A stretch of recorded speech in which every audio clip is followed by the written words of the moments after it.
All right. So I may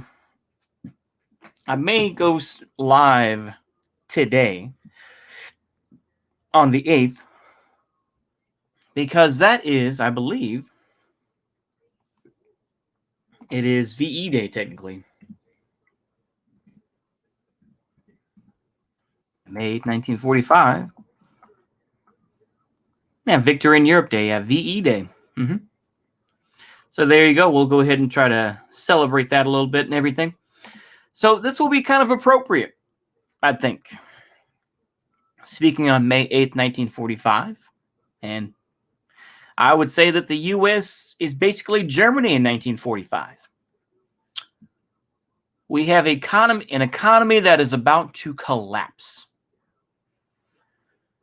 for different reasons.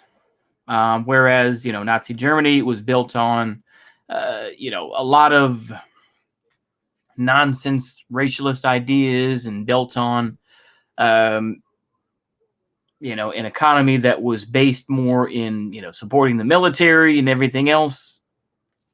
Okay. Similar to the U.S., but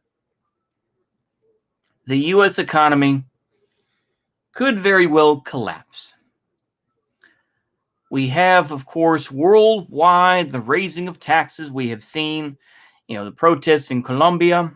We have seen, we see that the United States, various states, are raising taxes to bring in money because they cannot get it from the federal government because they are trying to provide other necessary or quote unquote necessary needed support to individuals and to larger groups of people.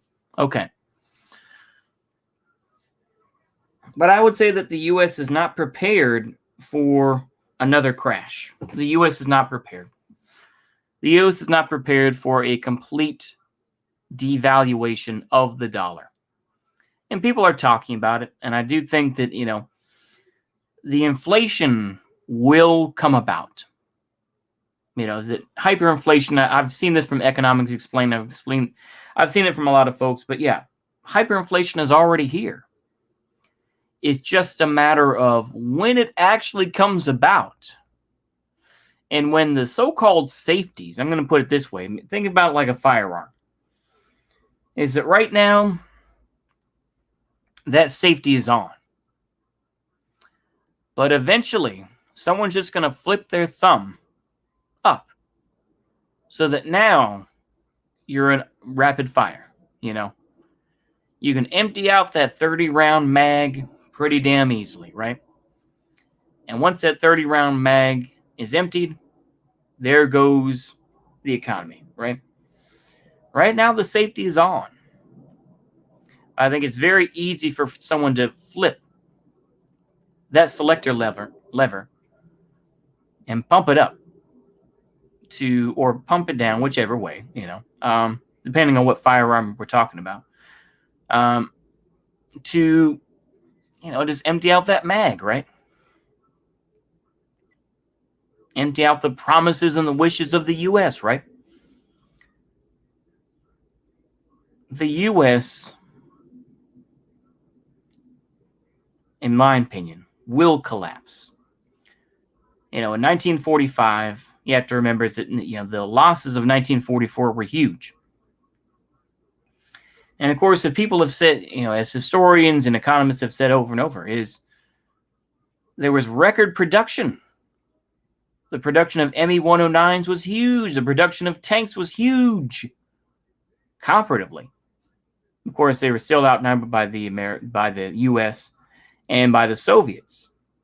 Can't really speak for the British because their economy was in shambles too, and was so for a very long time. But anyway, past that.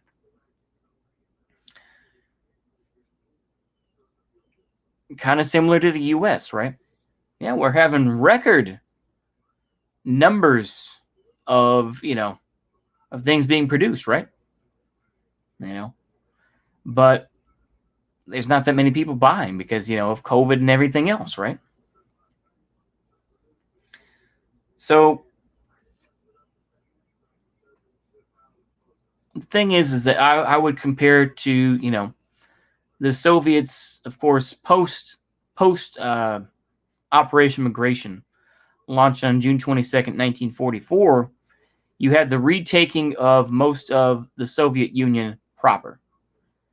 Belarus was largely retaken. You had the Kurland pocket where the German armies were stuck up there in the Baltics. 20,000 troops, I think, maybe it was more than that, but a large number of divisions were trapped there. They were never going to come out. They were never going to be freed. They just eventually went into Soviet captivity. And we had these unprotected cities, just as as I showed that documentary, I guess you could say documentary about the Battle of Berlin, right? Where once Himmler took over command of Army Group Vistula, Kustrin, Königsberg, Breslau. Let me see here. I just want to make sure here. What is it? Kustrin, Ternopil, Kovel, Poznan. These were all places that they just could not prepare. They could not prepare any defenses, and they were caught with their pants down. Now, of course, you can, like I say, but this is where the United States is today, economically. We're caught with our pants down. You can go ahead and say Joe Biden is going to do all that, and there are plenty of lefties out there who are still defending Joe Biden. He's like, well, he's better than Trump, but he's not, the thing is, I thought the climate crisis was on the way. I thought that, everything's going to be burned or, everything's going to be underwater. We're going to have millions of climate refugees. But they're still talking about Biden as if he's, he's good enough for now. Just empty. That's why I just fucking hate politics, frankly, right now. Because they're all fucking useless. The left, the right, they're all fucking useless. Just, like I say, just join the hustlers, make your money. But anyway, beyond that, the U.S., as what happened with Germany, was broken into various parts. There was the French occupation zone, the British occupied zone, the American occupied zone, the Soviet occupied zone. And of course, eventually, the Allies eventually left, and that left room for what was known as the Federal Republic of Germany, right? West Germany. And of course, you had East Germany. Now, the difference is that they could still claim that they were all still German, and they still had that common German identity. And while there were plenty of problems between East and West Germany, of course, they still kept a common idea. They didn't completely get rid of Beethoven or anything else like that, right? They still had things to go back to. The difference is that the United States, we don't all agree on things. We don't all agree that George Washington was great. No, plenty of people say, no, he's a slave owner. He chased down his slaves and everything else, right? Of course, people like Alex Jones will still praise, George Washington and everything else because he wrote a pamphlet about Illuminati, so apparently he's good. Like I said, beyond that, beyond the schizophrenia, this country does not have anything to really return to. What is holding this country together? Some common identity? No. There's no common identity. You can go, I guess it's to make money. I think that's the only thing that's keeping this country together is the promise to make money and to build a better life, I think. That's what a lot of, libertarians and maybe some conservatives will say, right? And liberals too. To make money and live your best life and be able to screw over your employees, right? And so that they can make as much money for you as possible. That's really the goal of the U.S. The U.S. is just a giant hustle. It really is. It's a giant hustle, a giant corporation, whatever you want to call it. There's not much else holding this country together, in my opinion. what has kept this country going for this long is surprising, to say the least. I think it's ridiculous too when you think about the numbers as well. You could bring this up as well. You had something like, let me see here. Let me take a look at the stats here for the Battle of Berlin. Let me see here.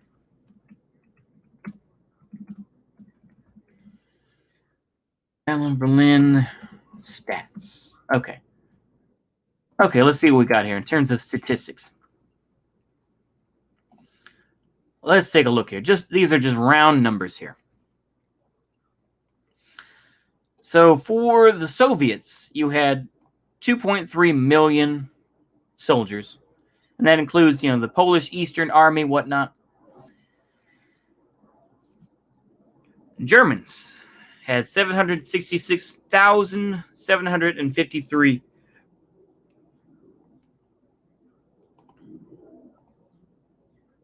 or 750 soldiers.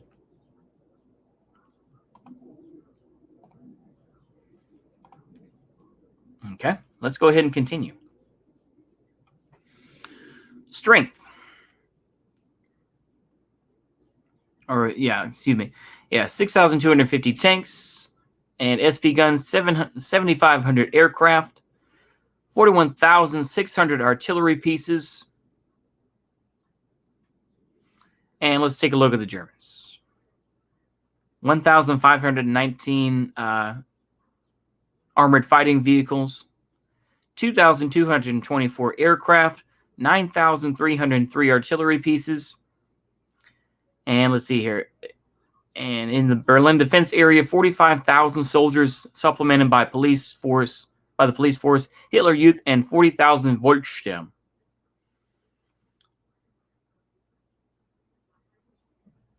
Ridiculous. I mean, you could say the same thing about the U.S., right? Is that if you really had a vanguard and you were able to get a class consciousness going, that's not going to happen, at least not now. But if you were able to get that many people, then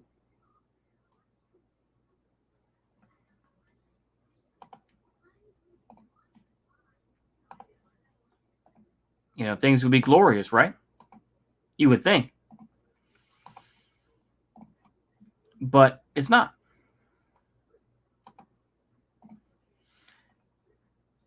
You're looking at a military force roughly of the United States, approximately 3 million? 3 million folks.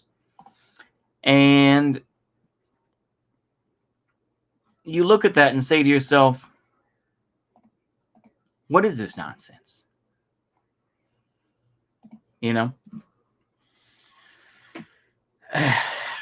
Nobody has the strength to take on the U.S. military? Really? People always want to say drones, this and that. Who knows, right? But the thing is, though, is that the U.S. will collapse. The difference, though, between the U.S.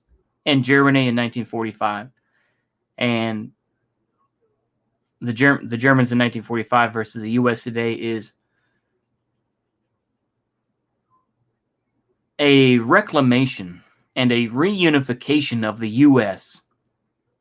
will take a long, long, long time, if it ever does happen.